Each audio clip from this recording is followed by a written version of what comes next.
Welcome to As the Dinesens Turn, where we chronicle the adventures of the Dinesen family, a seemingly ordinary family from Iowa who decided, hey, you only live once, so let's move to Portugal. And now your hosts, Jason and Tracy Dinesen. Are you going to talk or am I going to talk? You do the intro, Zoe. Why is this a question? Welcome to another episode of As the Dinesens Turn, first time in like 2.5 months. It's been a crazy time, but there's been a lot of exciting things that are going on. You can tell right now we are in the middle of heat wave, so it's 100-degree air temperature, like 105 feels like. So we have everything closed off and portable air conditioners running.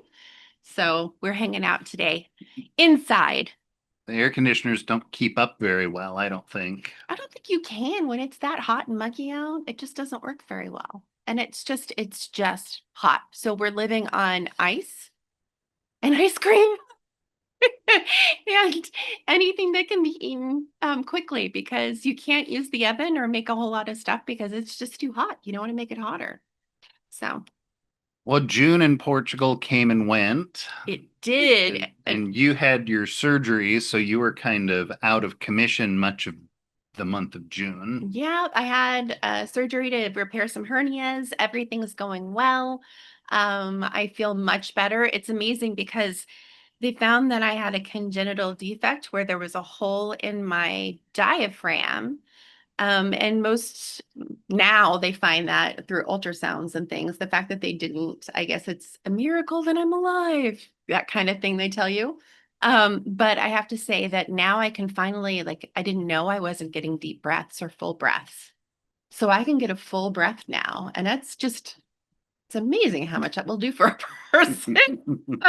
That's so horrible, but it's true. I feel much better now. So hopefully that's the last for quite a while. And then you had your pottery residence. Yes, 2 weeks of pottery residency. I am telling you, anybody who wants to come next summer, this is 2 weeks for art. That's totally worth it. I learned so much. I took the residency on jewelry making. So it was called Beads and Alternative Firings. And I loved all the alternative firings. I love raku. I'm always going to love that. It's just magic where you take it out like when it's piping hot and then you throw it into something where it's burning and you try and get all this reduction and shut off all the oxygen. You get really cool colors.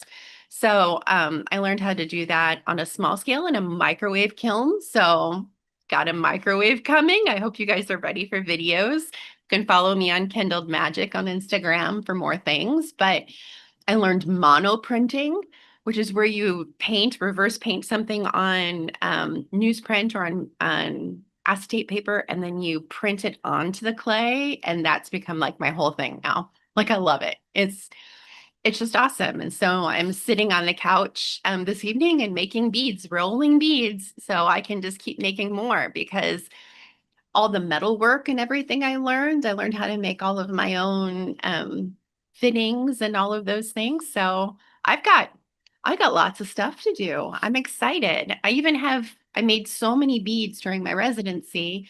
I already went into the pottery studio and made a whole bunch more of different things, some Halloween things and some sardines, because we live in Portugal and you must have sardines in your jewelry repertoire. It's a requirement.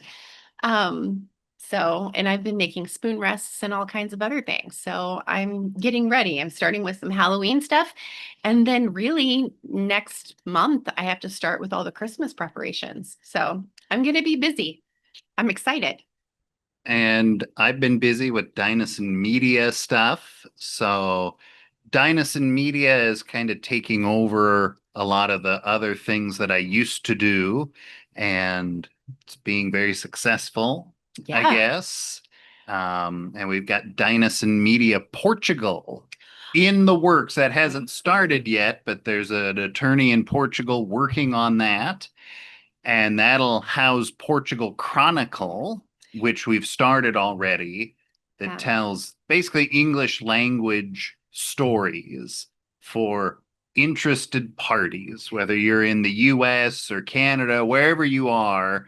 You can consume English language content about Portugal Or if you're Portuguese and want to brush up on your English and have something produced in Portugal, we've got Mafalda, who's an excellent, I guess we could call her a reporter. We're She is. technically not in the journalism business. Did you know that in Portugal, you actually have to have a license to do journalism? So That's true. we're not doing the news reporting type of journalism. It's It's- more telling stories. But when we talk about Portugal Chronicle, the thing that we really wanted, and the reason why Mafalda is such a wonderful addition to our business, is that she is somebody that is part of the culture that can actually give us some cultural understandings and that can make connections in ways that we can't. Some of the stories we will bring you in the future are all immigrant types of stories and expats or collisions of culture topics. But she's been able to make some amazing connections. She has a great wealth of knowledge and she's a fantastic writer. So I think that we're really excited for that to take off. And there's a lot of exciting things with that. Like we've got, Dinesen Media is doing great and we're working hard and bringing new content. And I think that there'll be some good updates of things to come. We're working on getting a world headquarters set up in Portugal for Dinesen Media Portugal. Yeah. And we'll have some more about that soon. We've got got Jason in Portugal that's finally going to launch. Yeah, he gets to get started this next week. We've got a list of errands, things that need to be done, and he's taking them on. And we're also in the middle of our residency renewal, which is a disaster as it is because they tell you things after the fact, and then everybody runs to solve the problem that they tell you about bureaucratically, and then it causes another one. So we'll see how that goes and how long it takes. But I'm glad that we made this move, and I feel very happy with where we are. How are you doing? Yeah, I feel pretty good. It's amazing that, it's too hot to live anywhere right now. Like it's just too hot. That's true. And we're also at the point of time in our town where all of the emigrants come back and visit family. And so our town goes from like maybe 1/3 or half of its population to full. And it's overwhelming. Like the amount of people is overwhelming. In August of 2023, we talked about this. And we said we would revisit it in a year, but then that was one of those stretches where we didn't do any podcasts for like 6 months. So we didn't actually revisit it in a year. So I guess we're revisiting it in 2 years now. Yeah. What our thoughts are about how busy our town gets. I'm over it. And it just started. It's like August 3rd, and I'm ready for August and the first 2 weeks of September to be done. That lets you know how lovely it is in town. Yeah, it's just crazy. It's back-to-back traffic. It's people, more people not following road rules or following customs. I think that you see that a lot in people who are coming back. And everything's just a lot busier because this is people coming back to visit family or in houses that they're in for only holidays. And now's the time of year to get a lot of work and renovations done because it's hot and then the weather is nice, so you can do a lot of things. So there are people hauling things and the hardware store is crazy busy. I don't know. It's just the grocery store parking lot it's literally like an episode of Survivor. You see a lot of things that you don't normally see. The other day we were driving home and traffic was back to back and some guy just started walking across the street, not at a crosswalk like you're supposed to. And someone started inching their car forward and he was like gesturing and knocking on the guy's window. I know. I'm like, you're in the middle of the road, crazy person. This is it's not even close to a sidewalk. Oh. And then today you almost got run over standing in the pedestrian walkway. Yeah, we're standing in a pedestrian area talking to a friend that we saw that I'm just so glad that we have more friends in town, our lovely Canadian friends. They listen to our podcast, by the way. I know we need to have them on. I think the four of us in an episode would be fantastic. We would have a great Would be time. good. You might have to listen to a lot of cathartic bitching, but I have to say, because we go through a lot when it comes to school. Maybe we're I had a remark, but I smile and nod my head. there you go. No, I have to say that they're backing up. And they're backing up and they literally can move forward. They don't need to back up anymore. And they're almost running over our friend's child, the 12-year-old. I'm like putting my foot out to hit the back of their car so they don't hit the kid.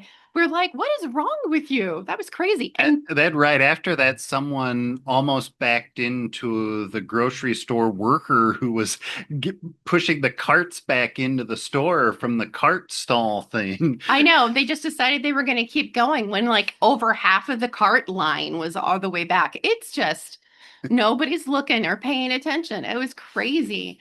I don't know. I have said this before, and I probably will say this every year. I would be happy to just rent our place for the month of August. If somebody wants it, you just let us know. We'll work out a deal and we'll go elsewhere. But the problem is in Portugal, I don't think there is an elsewhere that's habitable this time of year.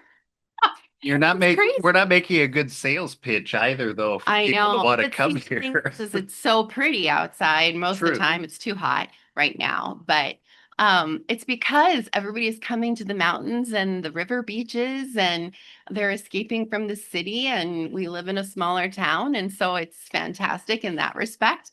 And that's why we like it, right? All year round, we're those people.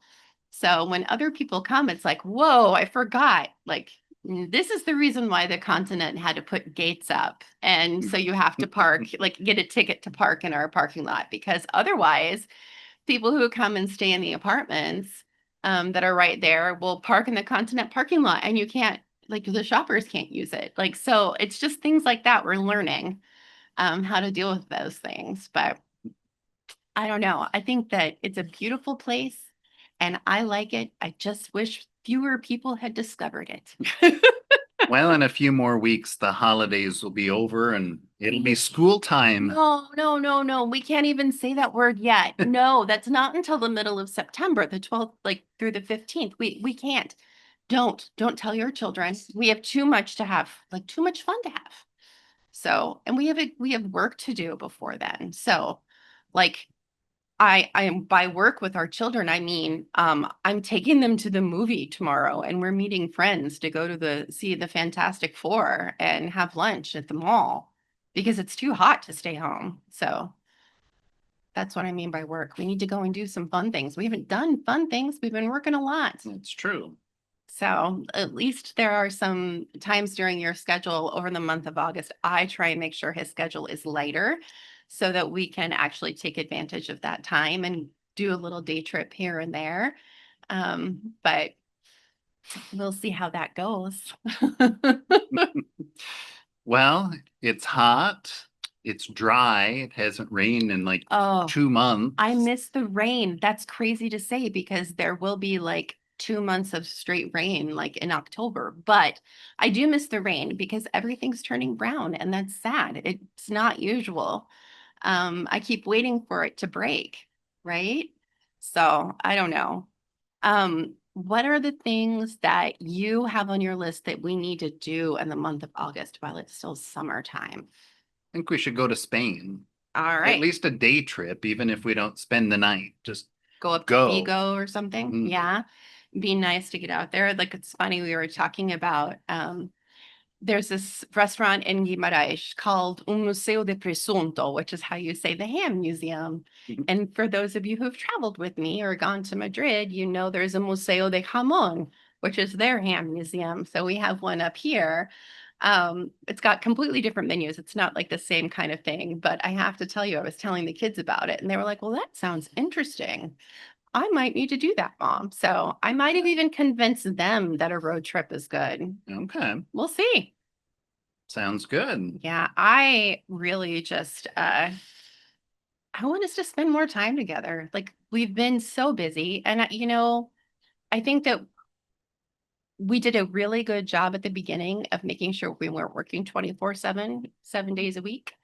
And then life gets busy and gets in the way and then you have to like grind while like all of the deals and things are coming in. I think that we need to make sure we take a week at least to just decompress and say, okay, we need to kind of reinvigorate and rebuild. Because my residency did that for me. Like, it was 2 weeks of amazingness, even though it made my back flare up from sitting so long. But you need that too. And it's not like there's like a radio residency or something like that in Portugal. I'm sorry. So we need to make sure you do something to fill you up so we can grind again, get through it all. Hmm. I don't know. I think that it would be interesting to see what questions our listeners have for us. So if you have questions, put them in comments so we can actually address those. I have to say, no regrets. I really wish we'd been able to do this sooner. I'm so happy with where we are. The kids are doing great. Both boys did really well. They passed all of their classes. Jack's average is what you would consider like a B plus average actually, which is fantastic considering he's still a beginning level of Portuguese. The fact that he can do all of that and do all of his work in Portuguese at the beginning level and still get really high grades is fantastic. Like his mom, his lowest grade was gym, and I'm okay with that. Mhm. And Tyler had a great year and finished strong, and now is moving into 8th grade and has learned that he learned this year that studying is something you have to do. So hopefully that will carry over, because the moment he started studying, then those struggle classes of math and science weren't struggles anymore. It's amazing how that happens. So I don't know. I think that life is good. We're spending a lot of time driving between here and Guimarães. I do that for pottery, and we do that, like, this is where Mafalda is, and that's where the Language Institute is. I still haven't really decided if I'm not going to teach. I know our lives are too crazy for me to teach. That's the part that I think I'm sad about, because I loved these kids. I do. And if I could handpick my next class, I would totally be all over it. So I don't know. They might be able to convince me. I think it depends on needs. But yeah, you're going to have to keep in tune, right? Yeah, What let us know what your questions are, and we'll try to address them. We're here on a digital nomad visa, so our experience is a little. No, we're not. We're not on a digital nomad visa. We're Yes, actually, we are. no, we're not. We came on a D7, which was a passive income visa because we had enough money in the bank account, and that doesn't prohibit you, or didn't before prohibit you from working, as long as your money wasn't earned within Portugal. So that I am actually on a family reunification visa. So I can work, which has been good to get us a little bit of money in. And like, but we're not digital nomad visa. Our experience has been very different though, than anybody who's been applying in the last couple of years. So I'd say that renewals and applications are, in the month of August, don't even try it. September, there's still going to be a big backup. If you have decided you want to apply for a visa or any of those things, get your application in October, and know that you might hear around January, the way things are backed up right now. Because apparently with Houston in particular, they just canceled everybody's appointments for the month of August and September and rescheduled them for November. So I don't know what's going on. I don't know if they know what's going on. Our online renewal system has launched, which would be great, like we had said before, except now they say everybody who is an adult has to have a social security number, which we didn't have to have a social security number before. And they had changed the law that you can't get a social security number unless you have a job. I applied 3 times and got rejected. And now I'm applying for the 4th time. And hopefully I've got all the paperwork sorted out correctly. And there's now a fine print that's in there is you can get a social security number now if another agency requires you to get a social security number. So Jason has to get one. Jack is going to need one because of internships. He will be paid for those, so he'll have to have that. So I've applied. We didn't get rejected right away. So that's a good sign. But we'll see. That's the thing we're waiting on for our renewal. And that's the thing everybody is waiting on for their renewals, because anybody who came here on a passive income, nobody needed them. If you don't work for Portugal, you can't get one. So we are not a digital nomad. That was a D8 that didn't exist quite yet. We had already been D7 processes, but I still recommend it. The bureaucracy is so crazy. But speaking of bureaucracy, Jason in Portugal has got some duties he has to do over the next week, don't you? Well, we'll see. I'll do it with you as my backup. No, or to help. But we'll film what we have to do and talk about it. And So Jason in Portugal attempting to set up electricity, water contracts, internet contracts. This is going to be fun. I hope you guys are going to tune in for this, because he's been dying to do this. What have you been saying about Jason in Portugal? What's your mantra? He doesn't even know. Like, what are you attempting? It's just a good old Midwestern middle-aged white man from Iowa navigating Portugal, right? And with your bare minimum Portuguese. See, now it sounds better in theory. Oh, no, it's going to be great. I can hardly wait. I hope that you all tune in for all of those things too, because that's going to be fun to unpack. So while life has been crazy and we were finishing up school year and surgeries and residencies and all of those things, it looks like we're going to have some good content coming up. I can hardly wait. All right, stay tuned. As the Dinesens turn, there's never a dull moment. Never. You've been listening to As the Dinesens Turn, a podcast presented by Dinesen Media Ventures. Don't forget to like and subscribe, and catch us again next time for another episode.